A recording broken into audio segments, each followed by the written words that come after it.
نحمده ونستعينه ونستغفره ونعوذ بالله من شرور أنفسنا ومن سيئات أعمالنا.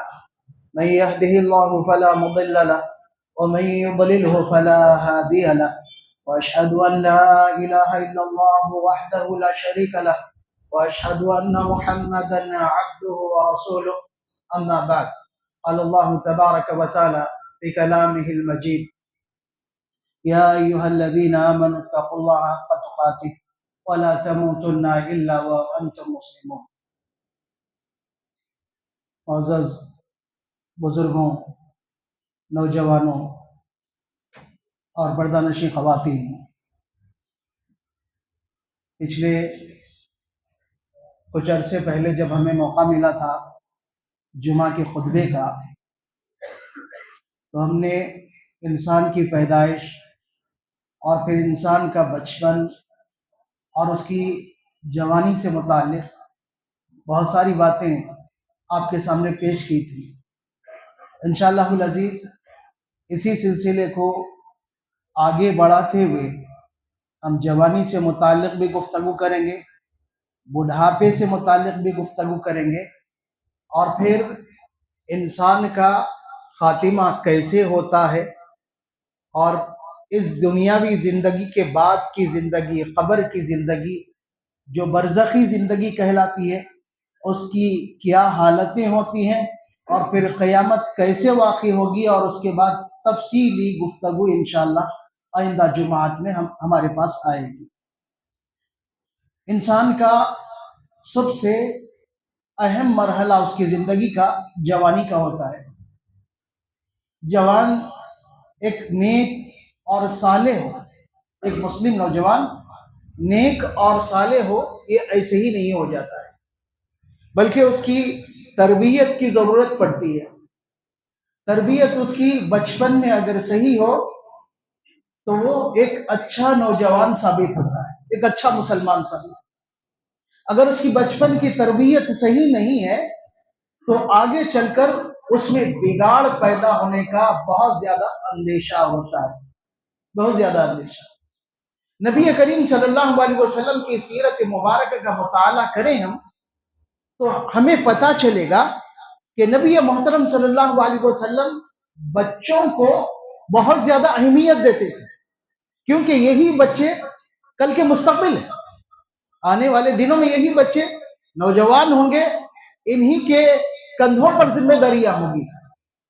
اگر ہم سب سے پہلے اسلام قبول کرنے والوں کو تلاش کریں گے تو ہمیں علی ابن ابی طالب رضی اللہ تعالیٰ عنہ نظر آئیں گے، جو کم عمر تھے، بچے تھے، لیکن نبی کریم صلی اللہ علیہ وسلم کی تربیت اور خاص توجہ کی وجہ سے بہت ساری ایسی باتیں حضرت علی کے اندر موجود تھی جو بڑوں میں بھی نہیں ہوتی.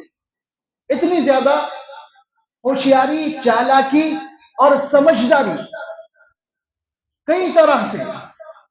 اس کے بعد نبی کریم صلی اللہ علیہ وسلم کے دوسرے صحابہ کو دیکھیں گے. عبداللہ ابن عباس رضی اللہ تعالیٰ عنہ، جو نبی کریم صلی اللہ علیہ وسلم کے چچیرے بھائی ہیں، کم عمر ہے، لیکن نبی کریم صلی اللہ علیہ وسلم نے ان پر خاص توجہ دی، کیونکہ یہ آج کے بچے آنے والے دنوں میں ذمہ داری اٹھانے والے ہوں گے. عبداللہ ابن عباس رضی اللہ تعالیٰ عنہ نبی کریم صلی اللہ علیہ وسلم کی توجہ کی وجہ سے اپنے دل میں بہت بہترین جذبات رکھتے تھے، دین سیکھنے اور دین پر عمل کرنے سے متعلق، دین سیکھنے سے بھی متعلق، دین پر عمل کرنے سے بھی متعلق. نبی کریم صلی اللہ علیہ وسلم کے نبی صلی اللہ علیہ وسلم کے گھر ایک رات یہ رک جاتے ہیں. کیوں رکتے ہیں؟ کہ نبی کریم صلی اللہ علیہ وسلم کی ایک اہلیہ میمونہ رضی اللہ عنہا عبداللہ ابن عباس رضی اللہ تعالیٰ عنہ کی خالہ تھی. تو اپنے خالہ کے گھر رک گئے، اور رکنے کی وجہ بتاتے ہیں کہ میں چاہتا تھا کہ نبی کریم صلی اللہ علیہ وسلم کی رات کی نماز کو دیکھو کہ آپ رات میں کس طرح نماز پڑھتے ہیں، رات میں آپ کی نماز کس طرح ہوتی ہے دیکھنا چاہتا تھا. اس لیے میں وہاں پر رک گیا. نبی کریم صلی اللہ علیہ وسلم رات کے آخری پہر اٹھے، اور پھر اٹھنے کی کیا کیفیت تھی اس کی ساری تفصیل عبداللہ ابن عباس نے بیان فرمائی. اس کے بعد کہتے ہیں کہ نبی کریم صلی اللہ علیہ وسلم نے دیکھا کہ آپ کے وضو کے لیے پانی کا لوٹا تیار رکھا ہوا ہے، تو آپ نے سوال کیا کہ یہ کس نے رکھا؟ تو کہا گیا کہ عبداللہ ابن عباس رضی اللہ تعالیٰ عنہ نے رکھا۔ تو نبی کریم صلی اللہ علیہ وسلم سے نبی کریم صلی اللہ علیہ وسلم نے اللہ تعالیٰ سے دعا کی، اللہم فقہہ فی الدین وعلمہ التاویل، کہ اللہ اس بچے کو دین کی سمجھ عطا کر اور قرآن کی تفسیر کا خاص علم عطا کر۔ دو باتیں نبی کریم صلی اللہ علیہ وسلم نے بطور دعا اللہ تبارک و تعالیٰ کے سامنے رکھی کہ دین کی سمجھ بھی عطا کر اور پھر اسے قرآن کا خاص علم دے۔ عبداللہ ابن عباس رضی اللہ تعالیٰ عنہ اسی ڈھنگ سے ان کی تربیت ہونے لگی۔ نبی کریم صلی اللہ علیہ وسلم موقع بموقع انہیں مخاطب کرتے۔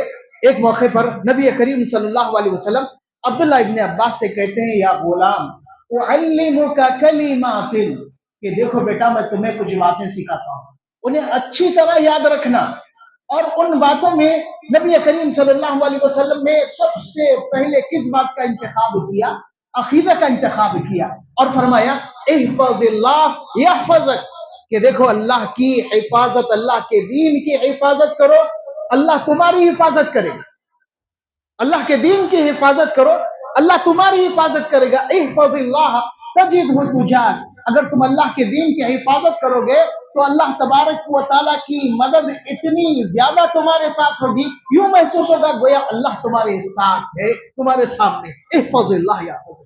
اس کے بعد نبی کریم صلی اللہ علیہ وسلم نے فرمایا کہ دیکھو اذا استعنت فاستعن باللہ، کہ بیٹا اگر مدد طلب کرنا ہو تو اللہ سے ہی مدد طلب کرنا، وَإِذَا سَأَلْتَ فَاسْأَلِ اللَّهِ، اور اگر کچھ مانگنے کی نوبت آئے تو اللہ تبارک و تعالیٰ سے ہی مانگنا، اللہ رب العالمین سے ہی مانگنا، اللہ رب العالمین کو ہی پکارنا۔ نبی کریم صلی اللہ علیہ وسلم کی یہ تربیت کا نتیجہ کیا ہوا؟ عمر ابن خطاب رضی اللہ تعالیٰ عنہ کا زمانہ ہے۔ عمر ابن خطاب رضی اللہ تعالیٰ عنہ اپنے آس پاس اہل علم کو رکھنا زیادہ پسند کرتے تھے کہ وہ صحابہ آپ کے قریب رہے جو علم میں سب سے زیادہ ہے۔ لیکن ان صحابہ میں عمر ابن خطاب رضی اللہ تعالیٰ عنہ عبداللہ ابن عباس رضی اللہ تعالیٰ عنہ کو بھی ساتھ رکھا کرتے تھے، قریب بٹھایا کرتے۔ لوگوں نے اعتراض کیا کہ کبار صحابہ کی موجودگی میں، بڑے بڑے صحابہ کی موجودگی میں اب عبداللہ ابن عباس کو اپنے قریب بٹھاتے ہیں، کیا وجہ ہے اس کی؟ تو عمر ابن خطاب رضی اللہ تعالیٰ عنہ نے اس کا جواب نہیں دیا، بلکہ لوگوں کو ایک کام دیا کہ قرآن مجید کی ایک سورت ہے، سورۃ النصر، اذا جاء نصر اللہ، اس میں اللہ تبارک و تعالیٰ نے کس بات کی خبر دی مجھے کل بتا رہا۔ دوسرے دن لوگ اپنے اپنے انداز میں عمر ابن خطاب رضی اللہ تعالیٰ عنہ کو بتانے لگے کہ اللہ نے دین اسلام کے غالب آنے اور لوگوں کے جماعت در جماعت دین اسلام میں داخل ہونے کی خوشخبری دی۔ عمر ابن خطاب رضی اللہ تعالیٰ عنہ نے آخر میں عبداللہ ابن عباس سے پوچھا کہ تم بتاؤ اس میں اللہ تبارک و تعالیٰ نے کیا بتایا؟ تو عبداللہ ابن عباس رضی اللہ تعالیٰ عنہ نے جو بات بتائی سارے لوگ حیران ہو گئے اور قائل ہو گئے کہ عمر ابن خطاب کا موقف بالکل درست ہے۔ عبداللہ ابن عباس نے بتایا کہ اللہ تبارک و تعالیٰ اصل میں اس سورے میں خبر دے رہا ہے کہ اب نبی کریم صلی اللہ علیہ وسلم کا دنیا سے رخصت ہونے کا وقت قریب آ چکا ہے۔ کیوں؟ دین اسلام مکمل ہو گیا، لوگ فوج در فوج، جماعت در جماعت دین میں داخل ہو رہے ہیں۔ اس کا مطلب کہ آپ جس مشن کے لیے بھیجے گئے تھے آپ کا کام پورا ہو گیا ہے، اب آپ کو رخصت ہونا ہے۔ عمر ابن خطاب رضی اللہ تعالیٰ نے کہا کہ یہی بات ہے، اسی وجہ سے میں عبداللہ ابن عباس کو اپنے قریب بٹھایا کرتا ہوں۔ اللہ تبارک و تعالیٰ نے نبی کریم صلی اللہ علیہ وسلم کی دعا کی وجہ سے عبداللہ ابن عباس رضی اللہ تعالیٰ عنہ کو دین کی بہترین سمجھ عطا کی۔ اس سے پہلے بھی ہم نے ذکر کیا تھا کہ عبداللہ ابن عباس رضی اللہ تعالیٰ عنہ حضرت معاویہ رضی اللہ تعالیٰ عنہ کے زمانے میں خانہ کعبہ کے پاس بیٹھے ہوئے ہیں۔ معاویہ رضی اللہ تعالیٰ عنہ آئے طواف کرنے کے لیے۔ طواف کے لیے نبی کریم صلی اللہ علیہ وسلم کی سنت ہے کہ حجر اسود کو بوسہ دیا جائے، لیکن معاویہ رضی اللہ تعالیٰ عنہ حجر اسود کے علاوہ دوسرے تینوں کونوں کو بھی بوسہ دیتے ہیں۔ عبداللہ ابن عباس رضی اللہ تعالیٰ عنہ دیکھ کر انہیں روک لیتے ہیں اور کہتے ہیں کہ دیکھو یہ نبی کریم صلی اللہ علیہ وسلم نے نہیں کیا، آپ کیوں کرو؟ تو معاویہ رضی اللہ تعالیٰ عنہ نے جواب دیا البیت کلہ برکت، کعبۃ اللہ سارے کا سارا برکت والا ہے، میں کعبۃ اللہ سے برکت حاصل کرنا چاہ رہا ہوں۔ آج بھی دیکھیں گے لوگ پورے چاروں طرف سے چمٹے رہیں گے، جبکہ نبی کریم صلی اللہ علیہ وسلم کی سنت کیا کہ آپ حجر اسود کو بوسا دیں گے، حجر اسود کو، ہاں ملتزم سے بازو کے حصے کو آپ اپنا جسم لگائے اور دعا کی، بوسے کا جہاں تک معاملہ ہے حجر اسود کی بوسے۔ تو معاویہ رضی اللہ تعالیٰ نے جواب دیا کہ کعبۃ اللہ سارے کا سارا برکت والا ہے، اس لیے میں اسے بوسا دیا۔ عبداللہ ابن عباس رضی اللہ تعالیٰ عنہ کہتے ہیں لَقَدْ كَانَ لَكُمْ فِي رَسُولِ اللَّهِ أُسْوَةٌ حَسَنَةٌ، آپ کی بات صحیح ہے، لیکن نبی کریم صلی اللہ علیہ وسلم کی زندگی میں ہمارے لیے بہترین نمونہ ہے۔ نبی اکرم صلی اللہ علیہ وسلم نے حجر اسود کو بوسا دیا، تو ہمیں بھی چاہیے حجر اسود کو بوسا دے۔ تین دوسرے کونوں پہ نبی کریم صلی اللہ علیہ وسلم نے بوسا نہیں دیا۔ تو معاویہ رضی اللہ تعالیٰ عنہ کہتے ہیں ہاں تمہاری بات بالکل صحیح ہے، اس لیے جو نبی کریم صلی اللہ علیہ وسلم نے کیا وہی کرنا چاہیے، جو نبی کریم صلی اللہ علیہ وسلم نے نہیں کیا وہ نہیں کرنا چاہیے۔ اللہ نے قرآن میں نبی اکرم صلی اللہ علیہ وسلم کو اسوہ و نمونہ قرار دیا، جہاں کرنے کا نمونہ ملا وہاں پر کریں گے، جہاں نہ کرنے کا نمونہ ملا وہاں نہ کریں گے۔ تو نبی کریم صلی اللہ علیہ وسلم بچوں کو بہت زیادہ توجہ دیا کرتے تھے، ان کی ہمت افزائی کرتے تھے، جس کی وجہ سے صحابہ میں ایسی بہت ساری مثالیں ملیں گی، بچپن میں ہی انہوں نے بڑے بڑے کارنامے کیے اور بہت بڑی بڑی ذمہ داریاں اٹھائی۔ نبی کریم صلی اللہ علیہ وسلم کے صحابہ میں ایک صحابی ہے عمر بن سلمہ رضی اللہ تعالیٰ عنہ، یہ اپنے بارے میں کہتے ہیں کہ ہمارا گھر روڈ سے قریب تھا، جس کو آپ کہہ سکتے ہیں ہائی وے، اس زمانے کا ہائی وے سے قریب تھا، لوگ آتے جاتے رہتے تھے، تو ہر آنے جانے والوں سے ہم نبی کریم صلی اللہ علیہ وسلم کے تعلق سے دریافت کرتے تھے۔ آنے جانے والوں میں مسلمان بھی ہوتے، غیر مسلم بھی ہوتے، تو لوگ آپ کے بارے میں بتانے کے ساتھ ساتھ قرآن مجید کی تلاوت کرتے، اگر وہ مسلمان ہوتے اور بتاتے یہ سورہ نازل ہوا اور یہ قرآن نازل ہوا، تو عمر ابن سلمہ کہتے ہیں کہ وہ اسے یاد کر لیتا تھا۔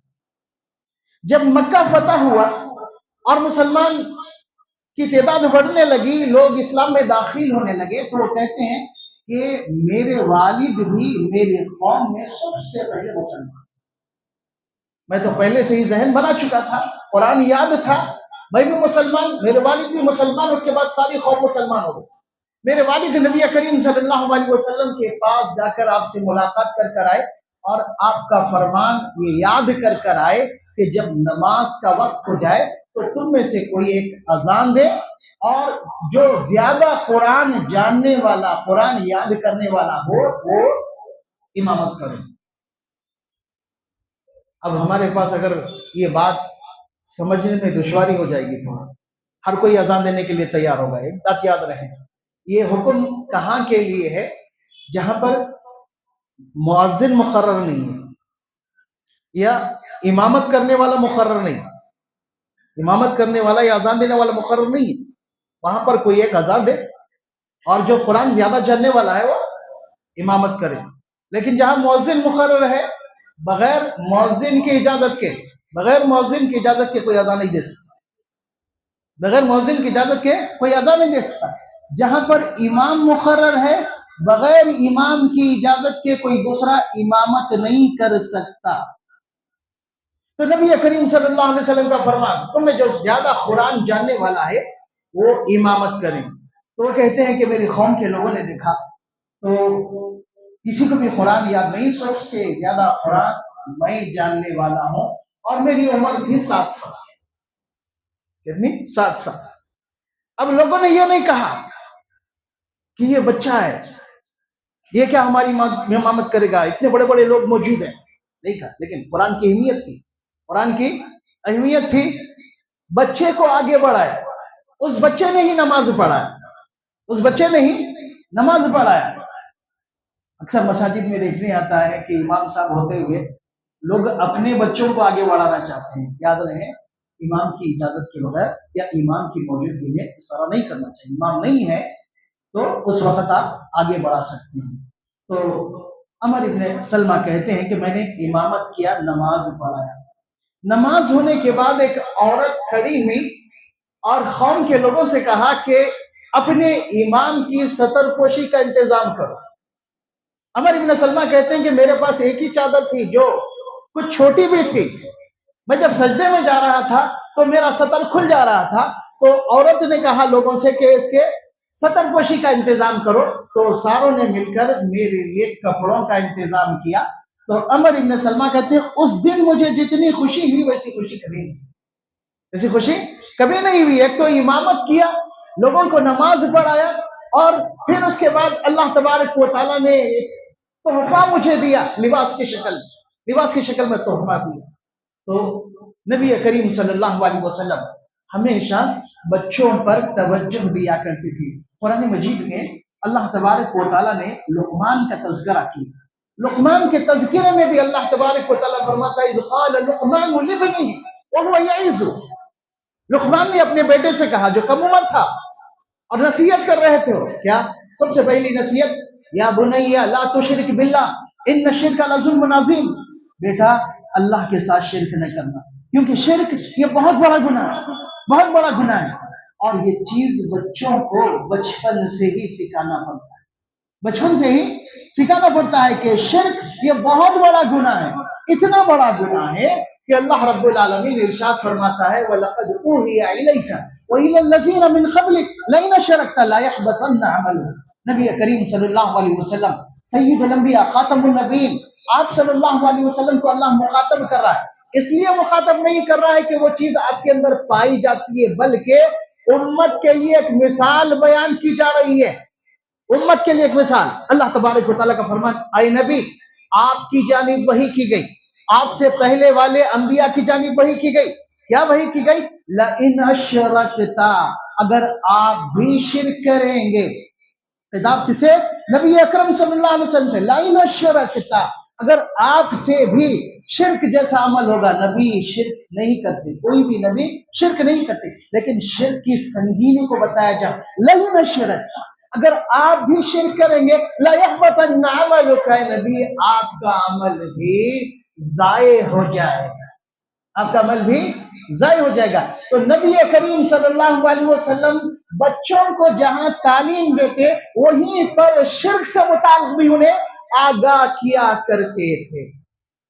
اگر ایک نوجوان عقیدہ توحید سیکھ کر جوانی میں ختم رکھتا ہے تو وہ دوسروں کے مقابلے میں زیادہ محفوظ ہوتا ہے، دوسروں کے مقابلے میں زیادہ محفوظ ہوتا ہے. کیوں؟ اس لیے کسی کا عقیدہ اگر مضبوط ہو تو عمل آسانی سے اس کے اچھے ہونے لگتے ہیں، عمل آسانی سے اچھا ہوتا ہے. عقیدہ مضبوط ہو، عقیدہ مضبوط ہو، اسے یقین ہو کہ اللہ تبارک و تعالیٰ دیکھ رہا ہے، اللہ تبارک و تعالیٰ کے فرشتے میرا ہر عمل نوٹ کر رہے ہیں.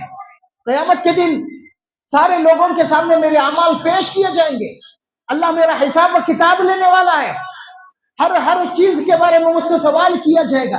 اگر یہ تصور کسی نوجوان کے ذہن میں ہو تو وہ بھٹکے گا. اور یہ تصور صحیح طریقے سے کب بیٹھ سکتا؟ جب بچپن میں ہی بچے کو عقیدے کی صحیح تعلیم دی جائے. آج تعلیم کا انتظام ہوتا ہے لیکن عقیدے پہ توجہ نہیں دی جاتی.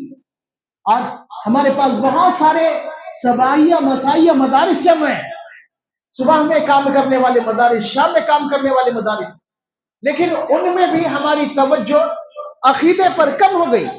ہمارے منبر و محراب سے جہاں عقیدے کی باتیں کی جاتی تھی آج وہ بھی کم ہو گئی. اس کا ایک لازمی نتیجہ کیا ہوا کہ معاشرے میں برائیاں بڑھتی جا رہی ہیں، برائیاں بڑھتی جا رہی ہیں، کئی طرح کی برائیاں نئی نئی شکل میں. اور اس میں ملوث ہونے والے کون؟ سارے لوگ، سارے مسلمان. اور افسوس کی بات جو اپنے آپ کو اہل حدیث کہتے ہیں وہ بھی ان سماجی برائیوں میں ملوث ہے. سماجی برائیوں میں دیکھیں، اہل حدیثوں کو دیکھیں، بہت سارے اہل حدیث جو ہے اہل حدیث، بلکہ بعض تو داڑھی رکھنے والے ہیں لیکن ان کا کاروبار سودی کاروبار ہے. ان کا لین دین سود سے جڑا ہے.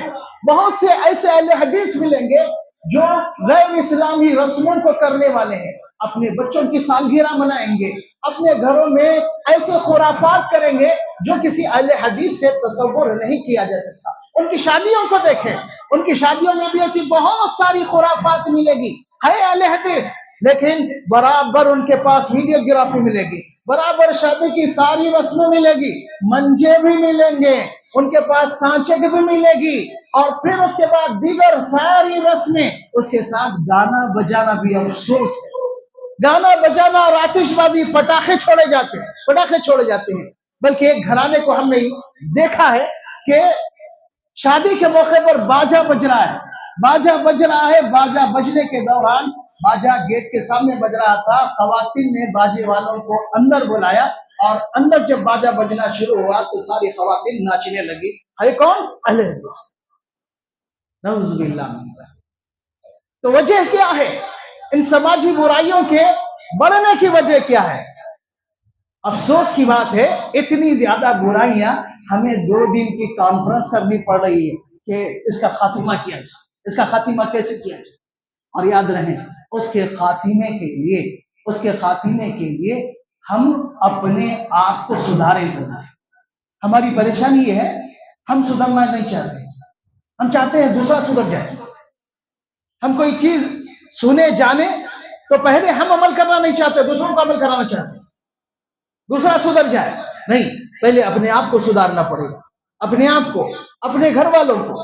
اس کے بعد نبی کریم صلی اللہ علیہ وسلم کی ایک حدیث، مشہور حدیث، اس پر توجہ دینی پڑے گی. نبی اکرم صلی اللہ علیہ وسلم نے فرمایا، من رأى منکم منکرا فلیغیرہ بیدہ، کہ جب بھی تم میں سے کوئی برائی دیکھے تو اسے اپنے ہاتھ سے روکو. ہاتھ سے کیسے؟ آپ ذمہ دار ہیں، آپ کے ماتحت وہ برائی کر رہے ہیں، آپ کے پاس پاور ہے انہیں روکنے کا، آپ روک دیں. فَإِن لَمْ يَسْتَطِعْ فَبِلِسَانِهِ، چلیے آپ ذمہ دار نہیں ہیں، کوئی دوسرے لوگ برائی کر رہے ہیں، ہاتھ سے نہیں روک سکتے، کم سے کم زبان سے اسے روکیے، زبان سے روکیے.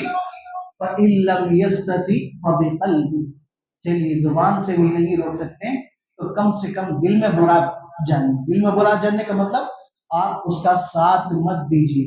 اس کے بعد نبی کریم صلی اللہ علیہ وسلم نے فرمایا کہ یہ ایمان کا سب سے کمزور درجہ ہے. اگر آپ اس کا ساتھ دیتے ہیں تو پھر ایمان کا کمزور درجہ بھی آپ کے پاس نہیں رہے گا. ایمان کا کمزور درجہ بھی. آج مسلم معاشرہ کئی طرح کی پریشانیوں سے دوچار ہے. ان میں سے ایک بڑا مسئلہ نوجوانوں کی تربیت ہے. نوجوانوں کی تربیت، مسلم نوجوانوں میں بہت زیادہ بگاڑ آ رہا ہے، اور بگاڑ کی کئی وجوہات ہیں، چاہے مسلم لڑکے ہو یا لڑکیاں ہوں. اس میں سے ایک بڑی وجہ ایک عجیب طرح کا ذہن بن رہا ہے لڑکے لڑکیوں کا نکاح نہ کرنے کا، یا نکاح دیر سے کرنے کا. جبکہ اسلامی تعلیمات ہمیں بتاتی ہے کہ بلوغت کے بعد، لڑکا ہو یا لڑکی بالغ ہونے کے بعد نکاح کرنے کی پوری کوشش کرنی چاہیے. بلکہ نبی کریم صلی اللہ علیہ وسلم نے نوجوانوں سے خطاب کرتے ہوئے ارشاد فرمایا، یا معاشر الشباب من استطاع منکم الباءۃ فلیتزوج، کہ نوجوانوں تم میں سے جس کسی کے پاس بھی شادی کی طاقت ہو، نکاح کرنے کی طاقت ہو، تو اسے چاہیے کہ نکاح کر لے. کیوں؟ نکاح کرنے کے 2 بڑے فائدے آپ صلی اللہ علیہ وسلم نے بتایا. فَإِنَّهُ أَغَضُّ لِلْبَصَرِ وَأَحْسَنُ لِلْفَرْجِ، نکاح کرنے سے نگاہ کی بھی حفاظت ہوتی ہے، عزت کی بھی حفاظت ہوتی ہے. اور نگاہ کی حفاظت اور عزت کی حفاظت معاشرے کے بگاڑ کو کم کرنے کے لیے بہت زیادہ ضروری ہے. زیادہ تر بگاڑ کا تعلق آنکھ اور عزت سے ہے. ہر نوجوان اس کی حفاظت کرنے میں کامیاب نہیں ہوتا. تو نبی کریم صلی اللہ علیہ وسلم نے کامیابی کے لیے بتایا کہ تم اپنی عزت کی حفاظت اور نگاہ کی حفاظت کرنا چاہتے ہو تو شادی کرو، نکاح کرو. اگر نکاح نہیں کر سکتے تو نبی کریم صلی اللہ علیہ وسلم نے فرمایا کہ اسے چاہیے کہ وہ روزہ رکھے. روزہ رکھنے سے بھی نگاہ کی بھی حفاظت ہوتی ہے اور عزت کی بھی حفاظت ہوتی ہے. اللہ تبارک و تعالیٰ نے معاشرے کے ذمہ داروں کو خطاب کرتے ہوئے فرمایا وَأَنْكِحُوا الْأَيَامَ مِنْكُمْ وَالصَّالِحِينَ مِنْ عِبَادِكُمْ وَإِمَائِكُمْ، کہ تمہارے درمیان جو بے جوڑ ہیں، بغیر نکاح کے قابل ہے پھر بھی بغیر نکاح کے ہے، ان کے نکاح کرا دو. اگر تمہارے غلام اور لونڈی ہے تو ان کے بھی نکاح کرو. وَإِن يَكُونُوا فُقَرَاءَ يُغْنِيهِمُ اللَّهُ مِنْ فَضْلِهِ. زیادہ تر نوجوانوں کا ایک جواب ہوتا ہے، ابھی ہم اپنے پیروں پر نہیں کھڑے ہوئے، جب سیٹ ہو جائیں گے تب کریں گے. اللہ تعالیٰ فرماتا ہے اس کا جواب، اس کا حل اللہ رب العالمین بتا رہا ہے، إِن يَكُونُوا فُقَرَاءَ، اگر وہ تنگ دست ہے، ان کے پاس زیادہ کچھ نہیں ہے، تو یغنیہم اللہ من فضلہ، اللہ انہیں اپنے فضل سے غنی بنا دے. اللہ انہیں اپنے فضل سے غنی بنا دے گا. شرط یہ ہے کہ اس نیت سے نکاح کرے، اس نیت سے اپنی نیت کو، اپنے عقیدے کو، اپنی نیت کو صحیح کرے اور اس نیت سے نکاح کرے تو اللہ تبارک و تعالیٰ ضرور غنی بنا دے گا. ہمارے معاشرے میں بہت زیادہ ریلز اور لطیفے مشہور ہیں شادی سے متعلق، جسے سن کر کئی لوگ الجھن میں مبتلا ہو جاتے ہیں کہ شادی شدہ زندگی اتنی خطرناک ہوتی ہے. بلکہ بہت سارے لوگ کہتے ہیں کہ شادی بربادی. یاد رہے، شادی بربادی ہو ہی نہیں سکتی. اللہ تبارک و تعالیٰ فرماتا ہے وَمِنْ آيَاتِهِ أَنْ جَعَلَ لَكُمْ مِنْ أَنفُسِكُمْ أَزْوَاجًا. یہ اللہ رب العالمین کی بڑی نشانیوں میں سے ایک نشانی کہ اس نے تمہیں میں سے تمہارا جوڑا بنایا. وَجَعَلَ بَيْنَكُمْ مَوَدَّةً وَرَحْمَةً، اور اللہ رب العالمین نے تمہارے درمیان، شوہر اور بیوی کے درمیان محبت اور رحمت ڈال دی. یہ محبت اور رحمت کیسے ملے گی؟ یاد رہیں، صحیح طور پر زندگی بسر کرنے سے ملے. اللہ اور اس کے رسول کی تعلیمات پر عمل کرنے والے ہیں شوہر بھی بیوی بھی، تب اللہ تبارک و تعالیٰ ضرور محبت دونوں کے اندر پیدا کرے، ضرور محبت پیدا کرے. نہیں، ایک دوسرے کا خیال کرنے والے نہیں اور ایک دوسرے کی اہمیت کا احساس کرنے والے نہیں، تو پریشانیاں، الجھنیں بڑھتی جائے گی اور پھر اس کے بعد نوبت کہاں تک پہنچے گی؟ خلا اور طلاق تک، جس کا آج ہم مشاہدہ کریں. کامیاب اور اچھی زندگی گزارنے کے لیے شوہر اور بیوی دونوں کو ایک دوسرے کو سمجھنا ضروری ہے. ہمیں ایک مثال آپ کو دیتے ہیں. امام بخاری رحمۃ اللہ علیہ نے کتاب الجنائز میں واقعہ ذکر کیا ام سلیم رضی اللہ تعالیٰ عنہ کا. غالباً آپ نے سنا ہوگا. ام سلیم نبی کریم صلی اللہ علیہ وسلم کی صحابیات میں ایک نمایاں نام ہے. نبی کریم صلی اللہ علیہ وسلم نے مسلمان ہونے والی عورتوں سے عہد لیا تھا، اس میں سے ایک یہ تھا کہ تم ماتم اور نوحہ نہیں کرو. اپنے کسی رشتہ دار کی موت پر چلانا، پکارنا، ڈھنڈورا پیٹنا، کال پیٹنا، کپڑے پھاڑنا، ایسا کوئی کام نہیں کرو. تو ایک صحابیہ کہتی ہیں ان تمام میں اگر اس بات پر مرتے دم تک کوئی قائم رہی تو وہ ام سلیم. ام سلیم رضی اللہ تعالیٰ عنہ حضرت انس کی والدہ. حضرت انس نبی کریم صلی اللہ علیہ وسلم کی 10 سال تک خدمت کی. وہ بھی کم عمر تھے. بچپن میں ہی ان کی والدہ نے نبی کریم صلی اللہ علیہ وسلم کی خدمت میں لائے اور کہا کہ میں آپ کو اس کی خدمت کے لیے رکھنا چاہتی ہوں.